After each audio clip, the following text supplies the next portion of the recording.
இந்த 10 நாட்களுக்கென்று மார்க்கம் சில சட்டங்களை சொல்லுது. அதுல ஒன்று என்ன, யார் குர்பானி கொடுக்க நாடுகிறாரோ அவர் உடம்பில் உள்ள முடிகள் நகங்களை வெட்ட வேண்டாம் என்று சொன்னாங்க. வெட்டாம இருக்கிறது முஸ்தஹப், வெட்டுவது மக்ரூ, வெட்டுறது மக்ரூ.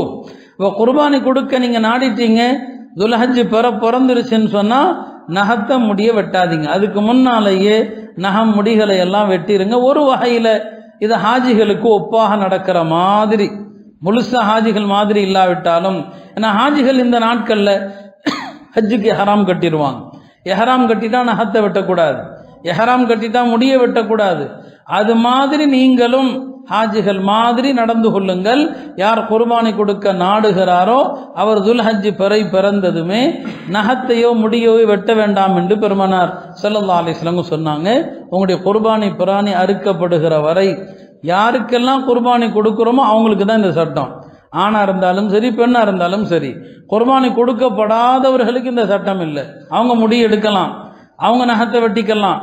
யாருக்கு குர்பானி தரப்படுதோ அவருக்கான சட்டம் இது. குர்பானி என்பது யாருக்கு பொருள் வசதி இருக்குதோ, ஜக்காத்து கொடுக்கிற தகுதியில யாரெல்லாம் இருக்கிறாங்களோ அவங்க தமக்காக குர்பானி கொடுக்கணும். நபி ஸல்லல்லாஹு அலைஹி வஸல்லம் சொன்னாங்க, மன் வஜத ஸஅத்தன் வலம் யுதாஹி, யாரிடம் குர்பானி கொடுப்பதற்கான வசதி இருந்து கொடுக்கவில்லையோ ஃபலா யக்ருபன்ன முஸல்லானா, அவர் பள்ளியாசலுக்கு வர வேணான்ட்டாங்க.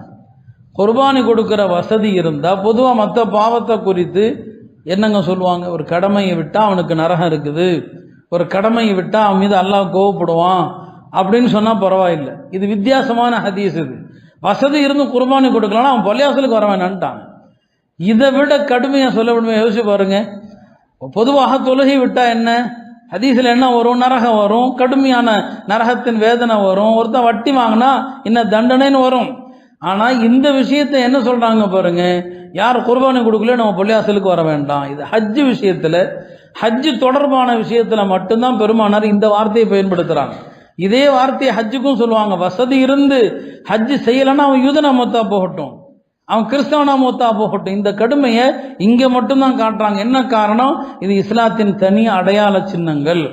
எனவே குர்பானி கொடுக்கிற வசதி இருந்து நீ குர்பானி கொடுக்கலையா பள்ளிவாசலுக்கு வராதுன்னு சொல்லிட்டாங்க. அருமையானவர்களே, எனவே குர்பானி மனமு வந்து கொடுங்கன்னு சொன்னாங்க. குர்பானி மனமு வந்து கொடுங்க. சஹாபாக்கள் கேட்டாங்க, மஹாதிஹில் அல்லாஹி யா ரசூலல்லாஹ், நாங்க கொடுக்கிற இந்த குர்பானி பிராணிகள் அதனுடைய தத்துவம் என்னன்னு கேட்டாங்க. அதனுடைய தாற்பயம் என்ன? பெருமானார் சொன்னாங்க, தாற்பயம் ஒன்றுமில்லை, சுன்னத்து அபீக்கும் இப்ராஹிம், உங்களுடைய தந்தை இப்ராஹிம் அலைஹிஸ்ஸலாமுடைய வழிமுறை, அதை நீங்கள் பின்பற்றுகிறீர்கள். அவ்வளவு